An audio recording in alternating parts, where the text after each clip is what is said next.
soldier about to enter combat that his brothers and sisters in arms would spare nothing in attempts to get him back. No man left behind, or leave no man behind, is a creed often repeated and adhered to by various units and soldiers. The interpretation of this phrase is applied to the treatment and extraction of seriously wounded, the recovery of the body of a military member killed in action, and or the attempts to rescue or trade for the prisoners of war. Now in Luke 22, the Lord had predicted to Peter that you are going to deny me. Yeah.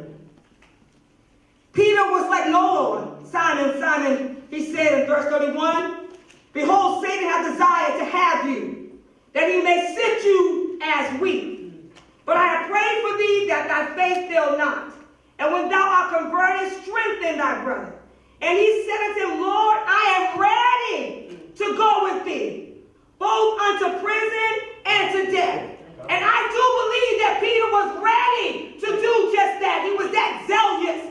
But God had to break some things in him to not to be so overconfident. And there was some things that God already foreknew that what he was going to do. Somebody said, no man left behind. No man. I don't care what the devil has told you, because the Lord he is answering your prayer. I don't care what the devil is telling you right now in your room, wherever you are. I don't care what he's saying. The devil is a liar. The Lord is answering your prayer.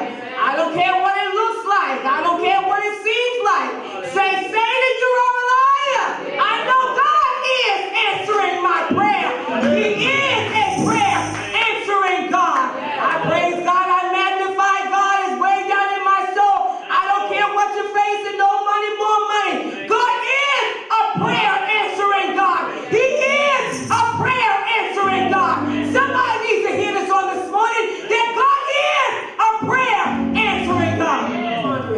Thinking about the people of God, thinking about those who I see struggling, those that I've been praying about, those who are struggling in the world, those who used to be in the house of the Lord, not in the house of the Lord anymore, and those who were in the house of the Lord before the pandemic, and it seems like he drifted further and further away because you can't come to the house of the Lord. But how many know that God is with us? He's in us. Amen. And that we serve a God that walks with us and talks with us everywhere we go. And that we have no excuse, but sometimes the enemy will make you feel like I have to be in the sanctuary in order to feel like you're saved. It's good to be in the house of the Lord, but you know that the Lord is with you. You know that you're saved if you have a relationship with the Lord. And so the Lord put it upon my heart, no man left behind. During this pandemic, a lot of people are being left behind because they feel that they can't connect.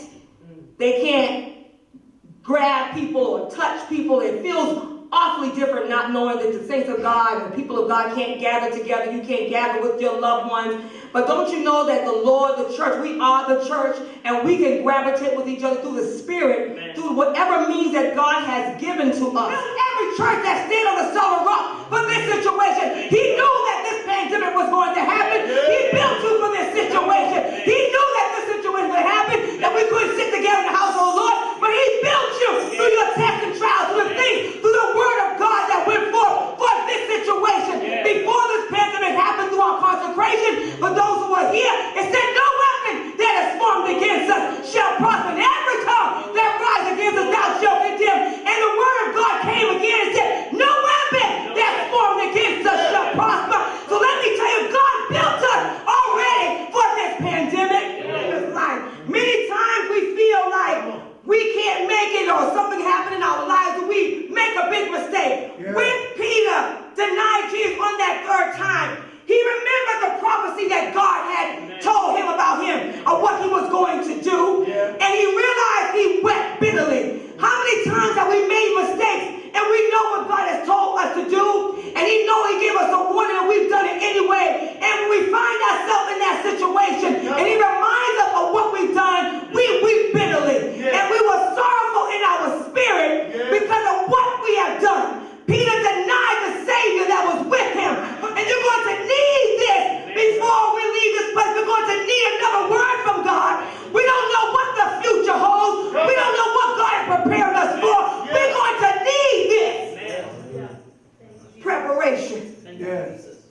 began disciples all scattered. Jesus was arrested, and the chaos began. Peter was all alone. He left and was looking afar off as Jesus was going into prison. But Jesus let him know, Satan wants to crush you, Peter, like grain. Jesus assured Peter that his faith would falter, but would not be destroyed. It would be renewed. Peter would become a powerful leader. Amen. You may feel all is lost. You wonder, wounded from the enemy. He strikes you hard. Yeah. You are down and have been down for a while now. Some of you have been down for a while now in your mind. But God wants me to let you know the creed for the apostolic faith is no man left behind. You can get up from there. When Jesus rose from the dead, and they went to the tomb, Mary Magdalene saw the angel there. He said, go back and get the 12, got the disciples. And he said, and Peter. God is saying to somebody today that no man is going to be left behind during this pandemic. I don't care what you're facing right now. The devil is a liar.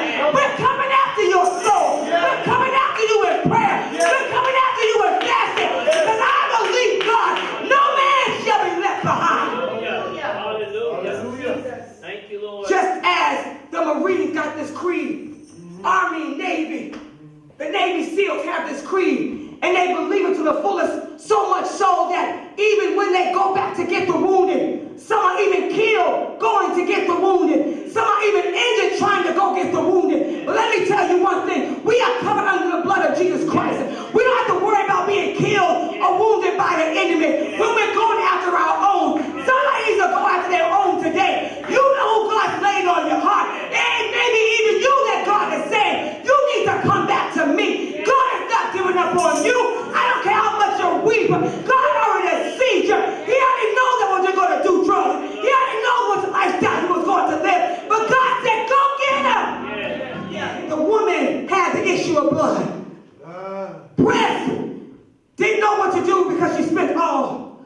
She had no more money because she was sick with an infirmity for 12 long years. She was sick with this infirmity. But she didn't let the crowd stop her from touching Jesus. And sometimes you feel like, I got to get to church on the altar for somebody to lay their hands on me. Well, guess what? During this pandemic, we can't even lay our hands on you. All right. You better touch Jesus for yourself. God is seeing what you got in you. God wants to know if you really mean it. God wants to know if you really want to serve him. If you really need him, you're going to press for yourself.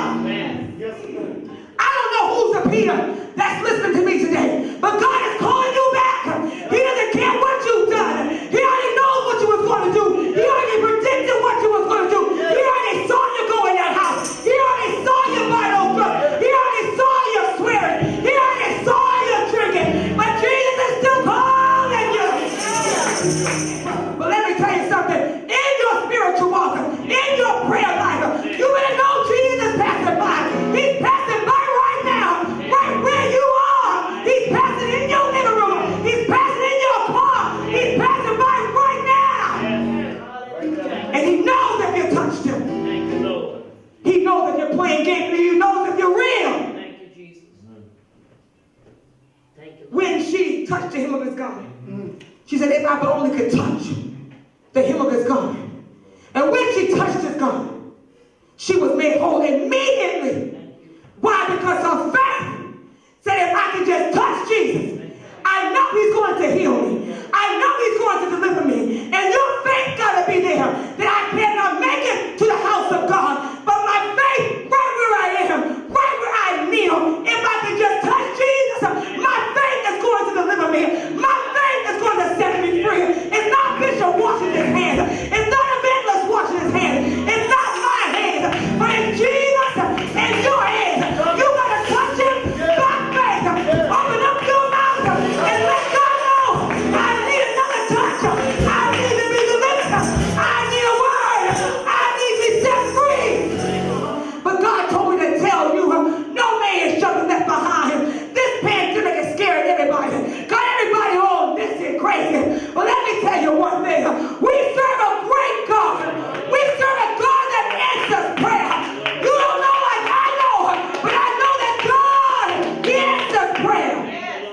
talking to somebody today.